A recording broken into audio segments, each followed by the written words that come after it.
I fly a lot in my work. Once on a late night flight home from somewhere, I discovered that my seatmate was a Muslim from Syria who had recently immigrated to the United States.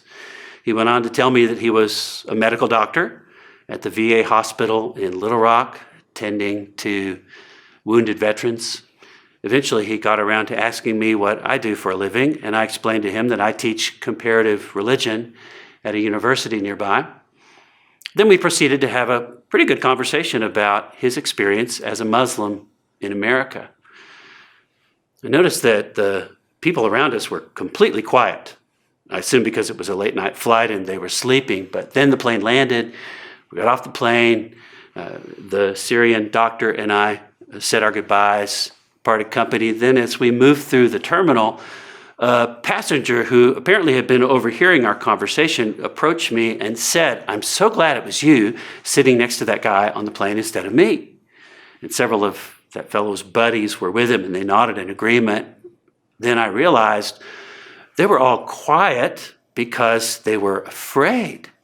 Afraid because they've learned that there's a Muslim from Syria on our plane. It's our plane. Another example of us and them. To those of us who are part of this audience, how many of us are afraid in situations like that? And maybe we're not afraid because it's a Muslim and we think all Muslims are terrorists. Maybe we're afraid that in our pluralistic culture, we just don't know what other people believe. We don't know what to say. We're afraid that if we say anything at all, we might be offensive. And so those opportunities pass by and we don't engage. Well, this series and the book it accompanies are an attempt to change that for all of us. I can summarize today's topic with just 2 words: us and them. Now, I know as soon as I say those 2 words, groups are forming in your head, where us might be young people and them might be old people. And I suppose I could draw a line through most audiences these days and find myself with them, the old people, more often than not. Us could be teachers and them could be students. Us could be Texans and them would be everyone else. Us could be football fans and them could be soccer fans, or as the rest of the world calls them, football fans. Us might be Democrats and them could be Republicans, or vice versa. Us could be Christians and them could be Muslims or Buddhists or Hindus or Sikhs or atheists. Or if we wanted to use the word Christian in a broad sense, then us to you might be a particular fellowship of Christians, and them would be all other sorts of fellowships. Like it or not, and there's much not to like about that, this has become part of the Western cultural heritage. One of my mentors in graduate school was named Paul Hebert. Dr. Hebert published an article once entitled, "Are We Our Others Keepers?" which I thought was a great title. And in that article, he traces the attitude of Europeans toward others, that is, non-white Europeans, starting in the Middle Ages, where non-white or where white Europeans saw the other as a monster. I mean, if you weren't a white European, you were a monster to them in the Middle Ages.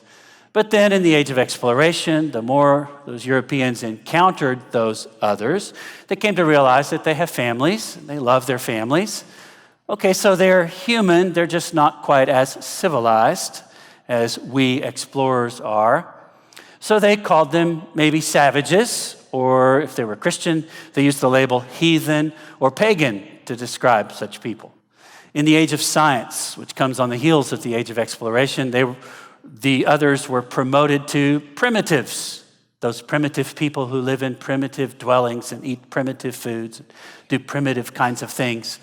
A new term was coined for such people, the term aboriginal, which means at least two things. One is these are the original people that lived there first, wherever there is. And it also means these are primitive people like we used to be.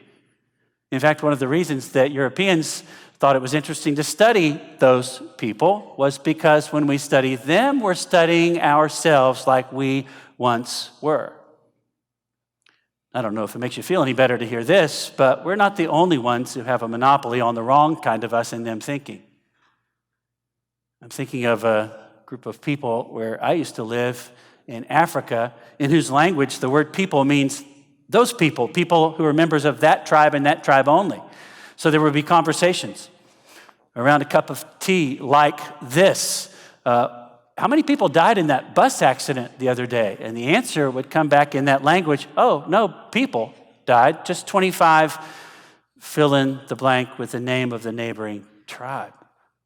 You think, how cruel is that? Well, they don't mean to be mean, but it's embedded in their language. So that wrong kind of us and them thinking is not uncommon, but it's never been Christian. From the moment God called Abram, it was clear that his intention was that through him and his offspring that all the nations of the earth would be blessed. But some of his descendants intended to hoard the blessing to themselves because they could not imagine a world where they, those Gentile nations, might somehow be us.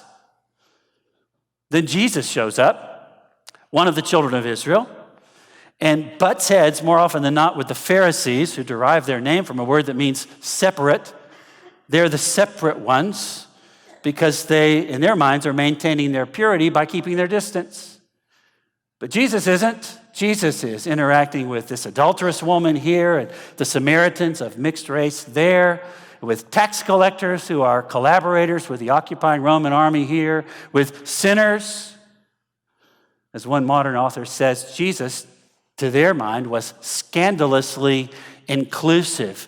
No, I don't think he taught that everyone is saved, but he sure communicated that everyone is invited.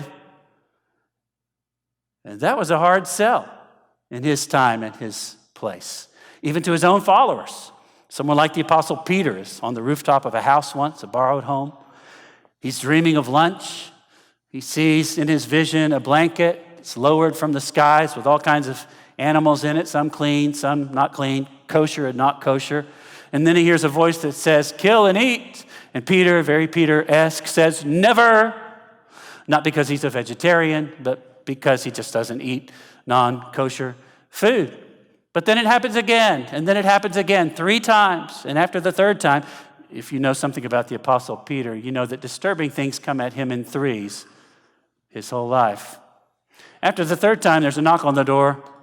He looks down and sees 2 Gentiles, invites them into the house, which according to his rules would make the house unclean automatically. But he invites them in. Here's their story. They were sent there by one Cornelius down the road, who is a Roman, that is Gentile, military officer. And maybe Peter is putting 2 and 2 together here, but for whatever reason he chooses to go. And when he gets there to the household of Cornelius, God does a miracle that convinces Peter that maybe they can be us. Not long after that, there's a missionary journey, goes all the way to central Turkey. People start streaming into this thing called church, Jews and Gentiles side by side. And that provokes a big powwow back in Jerusalem where the head honchos are sitting there trying to figure out, how can we all be us?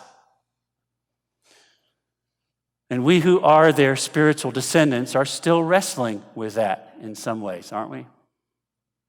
I would say I think we need to wrestle with it more on at least 3 fronts, at least 3 that I'll name today.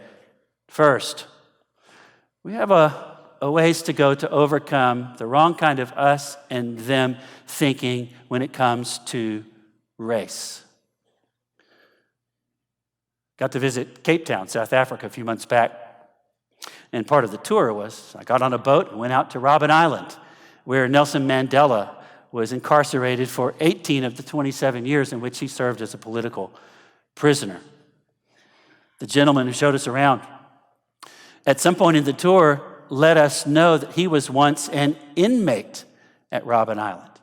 he was once a fellow prisoner with Nelson Mandela. When he said that to a bunch of tourists, I searched his face to see any hint of animosity or hatred that might linger there, and I didn't see any.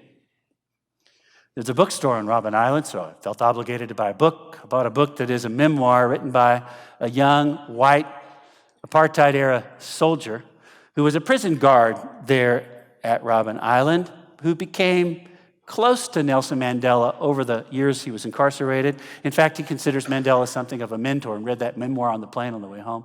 But all of that brought to my mind the year 1990 when Nelson Mandela was first released from prison in South Africa. T-shirts appeared. South Africans, in fact, the whole world celebrated his release. T-shirts appeared, some of which had an image of Mandela on them. Others just had the outline of the continent of Africa. But many of them had this inscribed on them: "It's a black thing. You wouldn't understand." Andrew Young, an African-American politician from my home state of Georgia, must have seen the same T-shirt or heard the same slogan. Andrew Young, who when I graduated from high school was the U.S. ambassador to the United Nations, later became the mayor of Atlanta, not far from my hometown.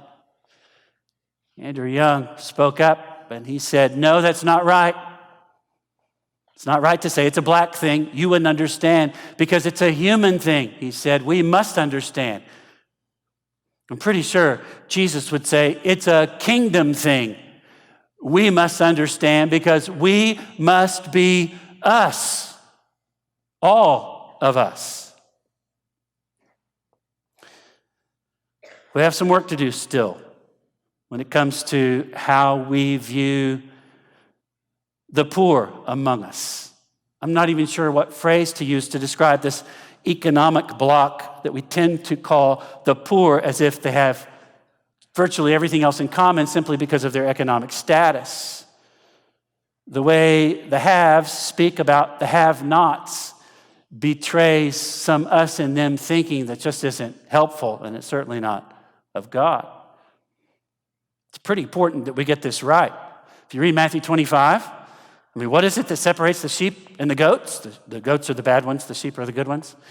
Now, I've read the rest of the New Testament too, so I know there are other things that separate the sheep from the goats, but the one thing he focuses on here in Matthew 25 is this: the goats see the hungry and the thirsty and the homeless and the naked and the sick and the ones in prison. They look at them and they say, "It's not us." But the sheep who get it right, they see that same group of people: the hungry, the thirsty, the homeless, the naked, the sick, the ones in prison, and they see him in what Michael Card called his distressing disguise. They see him. If that's him, and we are the body of Christ, then who are we? But the third way in which I think this us and them thinking persists among us is really the most relevant for this series of talks, and that is how we who are in Christ see the religious other. A generation ago, not many in North America would have had contact, or at least not much, with Muslims, Sikhs, Buddhists, Hindus, and others. But now we coach Little League together, we're on the PTA together, we audit companies together, we do interact with one another in our pluralistic society. You go to the convenience store, the guy who takes your money at the cash register, behind him there seems to be some image that you may recognize, maybe you don't linger long enough to find out. Is that a Buddha statue? Is that some Hindu deity behind him? But you don't ask. You sit on the airplane next to someone who maybe dresses a little different than you, maybe they have a slight accent, maybe they don't, but you just get the impression that this is a different person, and yet they seem to carry an American passport, and you want to say, "Well, where are you from?" But you're afraid it might sound rude, and depending on your tone and your intentions, it might in fact be rude. So sometimes, because we don't know what we don't know, the conversation never happens. Jesus once said, "I have other sheep that are not of this sheep pen. I must bring them also." They will listen to my voice, and there shall be one flock and one shepherd. So that's it. The world, according to Jesus, is a world full of sheep. And some of them are lost sheep. Yes, they are. And some of them are found sheep within the pen. Some of them were in the pen and then they wandered off, but they're all sheep. In other words, all those others are us, creatures made in the image of God, people God cares about, as long as we can see them as exotic others, different, even intimidating, then we can keep our distance and feel okay about it. But if they are us, then we have to care about retrieving all of us, just like he does. That means we have to care enough to listen.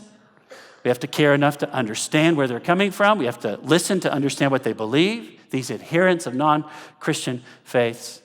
Because we know that at the pinnacle of history, God looked down on all of us, had compassion for all of us because we looked like sheep, but without a shepherd. And then, amazingly, God became one of us, laid down his life for all of us so that we might become us again. And if the God of the universe cares that much about all of these significant others, then so should we. I have other sheep that are not of this sheep pen, Jesus said. So the world, according to Jesus, is a world full of sheep. Some of them are safe and sound in the confines of the corral, while others are lost out there beyond those walls. Jesus, the great shepherd, says he lays down his life for those sheep, all of those sheep. And as his followers, we're called on to do the same, to lay down our lives for people. So, what makes that such a tough assignment? Is it fear of not knowing what other people believe? Is it that we're so comfortable within the safety and familiarity of this sheep pen, talking to each other, thinking alike, speaking alike, that we're afraid to go beyond the walls and engage the other? Well, whatever it is, somehow we must break out of this wrong kind of us and them thinking and engage. So I think we have a lot to talk about.